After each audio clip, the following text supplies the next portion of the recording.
Bienvenue et merci d'être là. On va faire un atelier sur les oracles divinatoires, l'intuition et la guidance. Je vois que vous avez toutes des oracles et que vous avez aussi pas mal d'objectifs communs. Alors effectivement, les oracles, quand on aime ça, on en a plus d'un. Hein. On va dire, on développe une collection et effectivement, c'est très cyclique. En fait, c'est suivant la sensibilité du moment. Il y a des oracles avec lesquels on va travailler pendant 1 an, 2 ans, 3 ans. Et puis, un nouveau va rentrer dans notre vie. On va laisser de côté ceux qu'on travaille d'habitude. Et puis, ça va revenir, quoi. C'est vraiment des vagues. Je vais quand même me présenter. Donc, moi, je m'appelle Caroline Dessaigne. Mon entreprise s'appelle Chemin de Femme. Et je suis thérapeute holistique et médium. Et je suis donc ce qu'on appelle une médium de naissance, puisque dès la petite enfance, je commence à dire des choses aux adultes qui se passent quand je suis à l'école, ou que je ne suis pas censée savoir, et qui se révéleront. Je commence à dire aussi que je vois des champs énergétiques autour des corps, et je commence aussi à parler des défunts, à peu près vers 8-10 ans. Voilà. J'ai beaucoup de chance autour de moi, puisque j'ai une famille qui est ouverte, et j'ai eu des mentors sur ma route qui ont expliqué à mes parents que j'étais un petit peu différente, voilà, et que c'était à prendre avec bienveillance et douceur, voilà, dans l'accueil.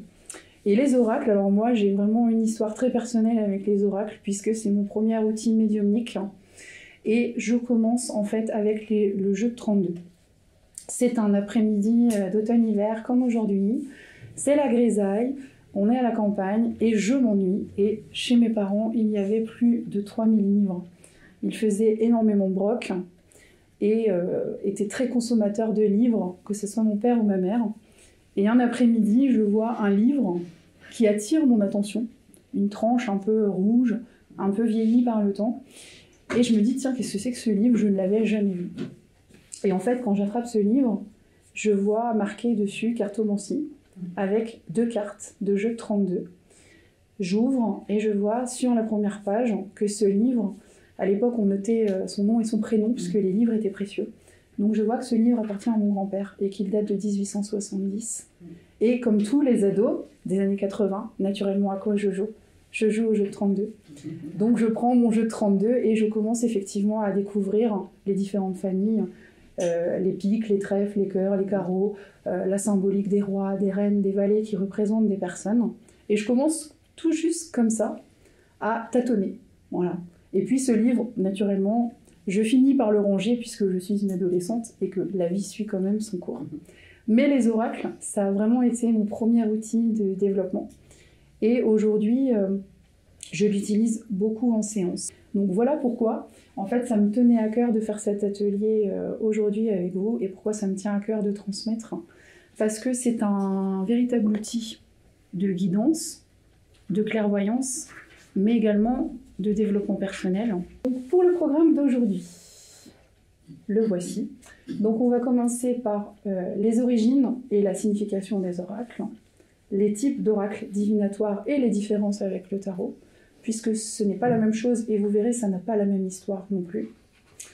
L'utilisation des oracles, on va parler aussi de leur puissance, avec aussi, bien évidemment, des réponses à vos questions sur l'interprétation, sur comment on va se centrer pour faire les oracles, comment on se met en contact avec eux, des techniques de tirage, l'entretien et le nettoyage, puisque c'est comme tout dans la vie, tout outil doit s'entretenir, et ce sont des outils sacrés. La pratique personnelle, et on fera un petit atelier interactif aussi tout ensemble. Voilà. Est-ce que ça vous va comme programme? Oui. Ouais. Alors, les origines et la signification des oracles. Oracle, ça vient de mantéa en grec, qui veut dire prédire. La divination, ça vient de divinare, et divinare, c'est accomplir le divin. Voilà. Les oracles, on est sur une datation 4000 avant Jésus-Christ. Sur les premières traces historiques de divination. Parce que la cartomancie, c'est beaucoup plus récent. Donc la divination, ça se passait par le biais des animaux, notamment à travers la lecture des entrailles, à travers la lecture des os, à travers la lecture de la fumée des feux sacrés. Donc ça, c'est les premières traces de divination. Et on est en Mésopotamie, on est en Israël. Parce qu'après, historiquement, on va trouver effectivement des traces dans l'Antiquité égyptienne. Où là, on va être sur le livre des morts, on va être sur la lecture des astres et des symboles de temple. Voilà, pour vous planter un petit peu le décor. Et après, effectivement, on va parler du jeu de 32, puisque le jeu de 32, il va arriver par la Chine. En fait, on a des écrits qui datent du XIe siècle. Et là, on est juste sur les cartes à jouer. Après vient le XIIIe siècle. À ces époques-là, on parle de la route des épices, on parle des flux migratoires, donc on sait qu'on va avoir les soieries, les épices, l'alphabet, les chiffres, beaucoup de choses arriveront en fait en Europe grâce aux flux migratoires. Donc là, les cartes, elles arrivent en Europe au XIIIe siècle et elles vont être apportées a priori par les Mamelouks. Les Mamelouks qui sont des miliciens égyptiens, des miliciens syriens, mésopotamiens qui viendront en Europe et apporteront les cartes. Et après, on trouve seulement une trace du tarot en Italie au XIVe siècle. Voilà, sur le tarot de Visconti Sforza. Il n'y avait pas aussi par les bâtons, par les pierres, des choses comme ça aussi pour la divination? Alors si, bien sûr, on la retrouve via les pythis en Égypte, on la retrouve dans le chamanisme andin, mongol, amérindien. Donc au XVIe siècle, seulement en France, les érudits commencent à se rendre compte que dans les cartes, il y a effectivement une symbolique, une signification, et on commence à faire un parallèle justement avec l'Égypte par rapport à la symbolique des cartes. Après, le mot cartomancie arrive dans l'encyclopédie en 1672, mais dans l'utilisation carte à jouer.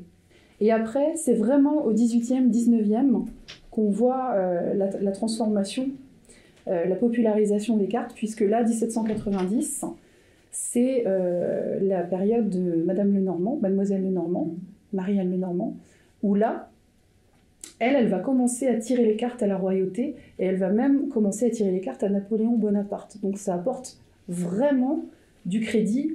Donc 1856, tarot de Marseille. Et après, 1900, on va avoir le tarot Rider-Waite qui va sortir en 1910.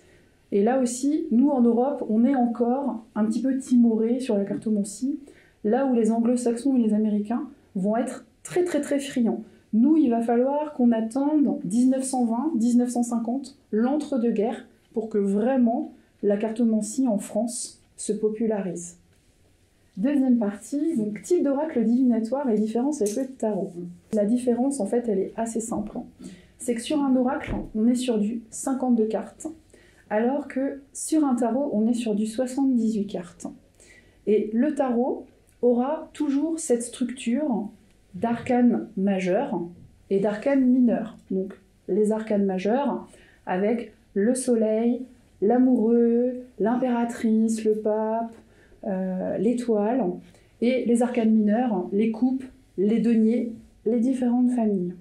Et le tarot, même si on change d'auteur, même si on change d'appellation, si c'est pas un tarot de Marseille, si c'est vous voyez, un tarot égyptien, un tarot de Marrakech, le visuel va changer, l'illustration va changer, mais le nom de la carte reste la même.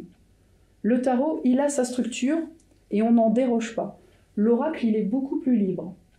Et l'oracle, ce qui est intéressant, c'est que parfois, dans la réalisation de l'oracle, l'auteur est aussi l'illustrateur de l'oracle. Donc là, vous avez une seule et même vibration. Par contre, souvent, vous avez quand même un illustrateur et un auteur. Donc, deux vibrations différentes sur le jeu de cartes. Et effectivement, le tarot de Marseille, on est sur du prédictif, on est sur des questions bien structurées. C'est souvent la croyance populaire qu'on va avoir. Mais l'oracle peut être comme ça aussi. C'est-à-dire que pour certaines, vous pratiquez le Béline, vous pratiquez peut-être aussi le G. Le G et le Béline restent les oracles les plus pratiqués pour faire du prédictif et pour faire du divinatoire. Par contre, dans les oracles, on va bien avoir des spécialisations. L'oracle de l'amour, on va avoir l'oracle des émotions, on va avoir des oracles à but uniquement spirituel, où là, l'oracle spirituel, il va être là pour parler de votre âme. Qu'est-ce que votre âme fait comme cheminement? Qu'est-ce que votre âme a comme évolution? Là où le G, quand vous prenez l'oracle G, je vous le montrais tout à l'heure, vous aurez la carte le cœur, vous aurez la carte qui représente l'argent, les outils, le travail. Là, avec un oracle G, avoir une guidance spirituelle d'âme à âme avec soi-même, c'est plus compliqué. Donc, c'est important effectivement d'avoir plusieurs oracles pour avoir des éclairages plus larges. Et en termes d'énergie, ce n'est pas la même chose non plus. Le tarot de Marseille a une énergie extrêmement puissante. Je ne sais pas si celle qui le pratique ici, vous l'avez remarqué. Mais le tarot de Marseille, vous avez beaucoup de professionnels, que ce soit des cartomanciens ou des médiums, qui vous diront « Je pratique le tarot de Marseille à distance » ou « Je pratique le tarot de Marseille avec la photo de mon client, sa date de naissance et ses questions, mais pas en présentiel. » Parce que vraiment, il a un champ vibratoire où quand on le travaille, on sent vraiment que... Donc, le tarot de Marseille, tout le monde n'est pas forcément en capacité de le travailler et ça demande en général plusieurs années de pratique avec les oracles. Et l'autre chose qui est importante aussi de vous dire, entre l'oracle divinatoire et le tarot, c'est que le tarot, les cartes sont identifiées. Les cartes vont avoir une influence sur votre état d'esprit dans votre interprétation. Les oracles ont parfois une illustration ou un visuel qui est plus souple et qui permet de laisser venir votre clairvoyance, votre clair ressenti. Et ça, je trouve que c'est très intéressant quand on a envie de développer ses capacités intuitives. Alors, l'utilisation des oracles. Aujourd'hui, vous avez dû le voir dans les médias, vous devez le sentir dans le contexte sociétal. Il y a parfois une vision un petit peu erronée, un petit peu jugeante. On entend parfois des émissions qui décrédibilisent complètement en fait ces professions. Mais il faut savoir qu'il y a aussi des gens qui pratiquent avec beaucoup de légèreté. Il n'y a quand même pas de fumée sans feu. Donc dans l'utilisation des oracles, ce que j'avais envie de vous dire, c'est que quand on fait les oracles, on rentre dans le sacré. Les oracles sont vraiment à traiter avec beaucoup de respect.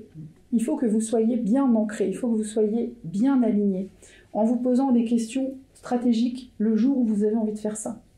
Est-ce que je suis bien physiquement? Est-ce que je suis bien psychologiquement? Est-ce que je suis dans un endroit où je suis calme, où je ne vais pas être dérangée? Est-ce que je suis dans un lieu qui est propice à ça? Où moi je me sens bien, où les énergies sont bonnes? Il faut que vous ayez des protections aussi autour de vous, mais d'être bien ancré pour que vous puissiez être dans cet état de neutralité et d'accueil. Quand on se tire les cartes à soi, c'est très difficile, parce que bien évidemment, on manque d'objectivité avec soi-même. Donc, est-ce que certaines pratiquent pour elles? Parce que j'ai entendu beaucoup pour les copines, et un petit peu les énergies du jour, mais ouais. Quand on tire les cartes aux autres, il faut en avoir vraiment envie. Et il faut le faire avec un profond détachement. Parce que la vie des autres, c'est la vie des autres, elle ne nous appartient pas. Mais par contre, quand on fait les oracles, on est quand même, à un moment donné, celui qui transmet une information. Et cette information, en la donnant à l'autre, on peut, sans s'en rendre compte, être dans une prise de pouvoir avec l'autre. Donc la puissance des oracles. On est un canal d'énergie. On reçoit de l'énergie. Mais il faut savoir rester dans l'humilité. Ce n'est pas nous qui tirons les cartes, c'est l'énergie qui nous traverse, qu'on laisse nous traverser pour tirer les cartes et pour donner un message. Et la personne qui reçoit le message, il faut être très attentive à cette personne. Lui rappeler qu'elle est dans son pouvoir personnel. Nous, on est là pour éclairer, accompagner et guider, mais la personne reste souveraine de sa vie. Alors, les techniques de tirage d'oracle, il y en a énormément. Moi, je vous transmets mes recherches, ma façon de fonctionner et de travailler. Vous prenez ce qui vous intéresse, vous laissez ce qui ne vous intéresse pas et ce qui ne vous parle pas. Parce que beaucoup d'entre vous, vous avez dit « Moi, je fais ça très intuitivement, je n'ai pas de méthode ». Aujourd'hui, il y a beaucoup de médias, beaucoup de praticiens qui transmettent aux personnes comme vous qui sont en éveil, qui sont curieuses, que il faut avoir de la méthode, il faut faire des formations, il faut avoir des protocoles. Oui, c'est vrai, il faut en avoir un petit peu. Mais la partie intuitive est aussi très importante. Et ça, faut pas l'inhiber. Il faut pas oublier que c'est le prolongement de votre énergie. Oui, voilà. Dans les techniques de tirage d'oracle, donc la première chose qui est importante, c'est de prendre contact avec son jeu. Parce qu'on peut être attiré par des visuels, on peut être attiré par le nom du tarot ou de l'oracle. Par contre, quand on l'a en main, c'est autre chose. Donc de le prendre en main, donc effectivement, c'est la main gauche, c'est la main qui est en lien avec le cœur. Une fois que vous l'avez eu en main, que vous l'avez senti, donc soit vous posez la main dessus, soit vous descendez la main dessus. Ça peut être aussi tout simplement regarder les cartes et sentez ce que ça vous fait à l'intérieur de vous. Après, c'est de le mélanger. Alors ça, le mélanger, c'est toujours un grand sujet. Et c'est toujours une grande appréhension. Est-ce que vous faites partie de ces personnes qui ont des scrupules à mélanger?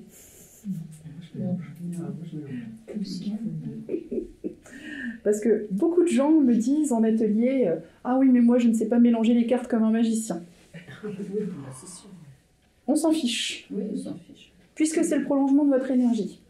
Donc ce qu'on vous demande quand vous mélangez les cartes, c'est de faire descendre votre énergie jusqu'au bout de vos doigts, dans vos doigts de lumière, dans vos doigts éthériques, et d'être vraiment branché à ce que vous êtes en train de faire. C'est-à-dire que quand je bats le jeu, je ne suis pas en train de me dire que j'ai oublié de sortir mon chien, que c'est bientôt l'heure d'y aller, quoi.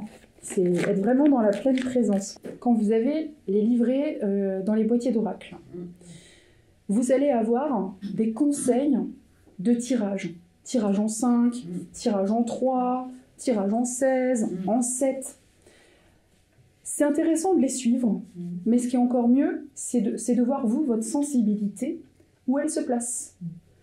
Vous allez voir qu'à force de pratiquer, il y a des tirages que vous allez aimer et que vous allez utiliser avec tout type d'oracle. Voilà.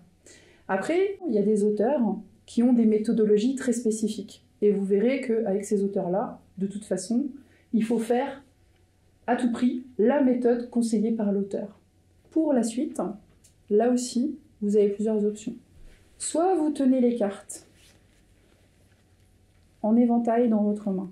Ça, on ne peut pas faire ça avec tous les jeux. Il y a des jeux qui ont des très grandes cartes. Et où des fois, les cartes sont dorées, donc les cartes collent un petit peu, c'est pas très pratique. Mais, voilà, en éventail comme ça. Ou alors, vous les étalez devant vous. Les tirages d'oracle. Donc vous avez la lame journalière que vous pouvez tirer, voilà. Une carte qui représente l'humeur du jour ou qui représente l'humeur de ma semaine. Voilà. Dans les choses faciles.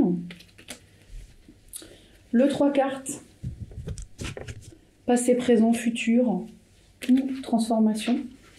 Après, on a naturellement, vous connaissez, le 4. On peut le travailler sur les amours, sur le professionnel, sur l'argent. Le 4, c'est, première carte, la nature de l'expérience que je traverse. La deuxième, c'est comment je le traverse.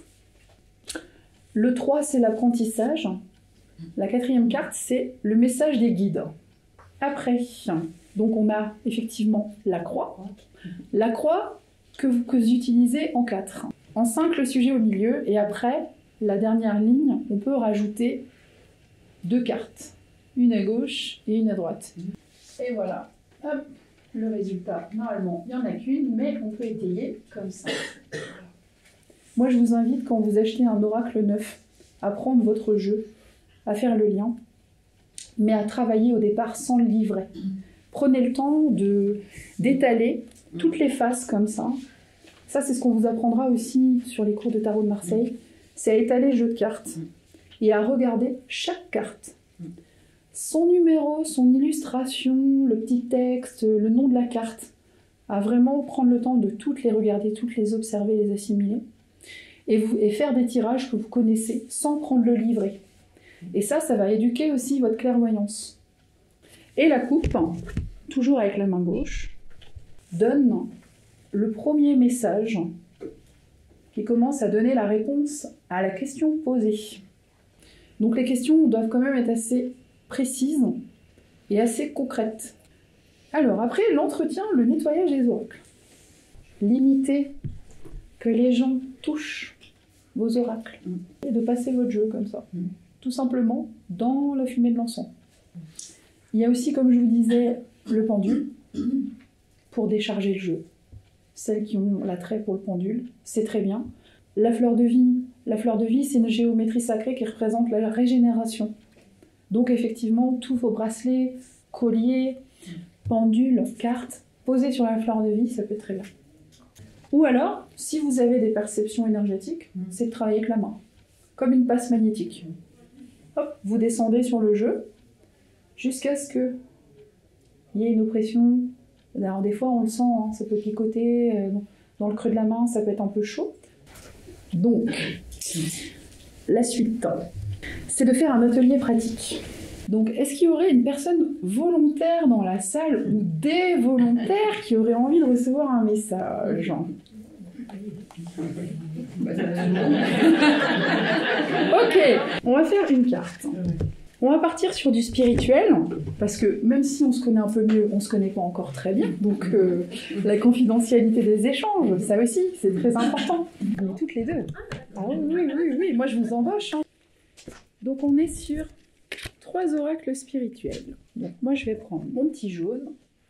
Ça, c'est le tarot de l'individualité.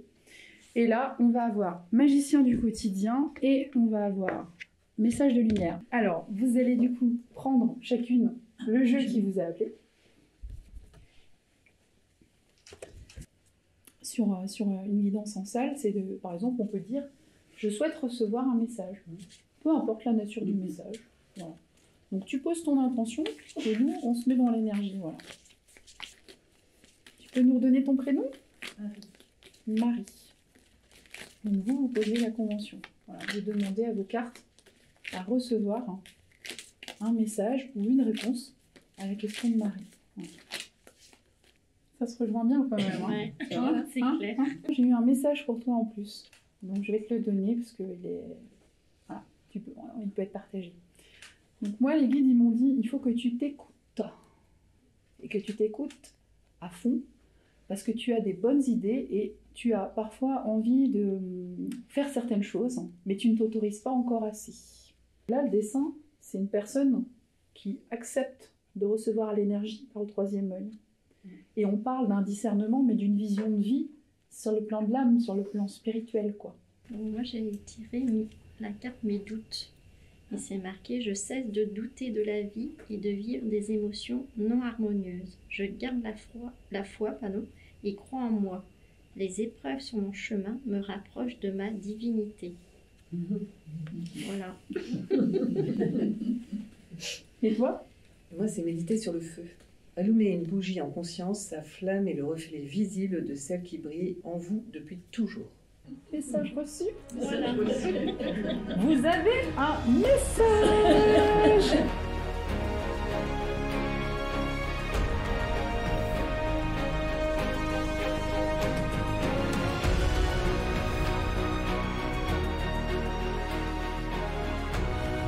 Merci d'avoir été là, merci de votre présence. Merci à vous. Bonne continuation sur le chemin.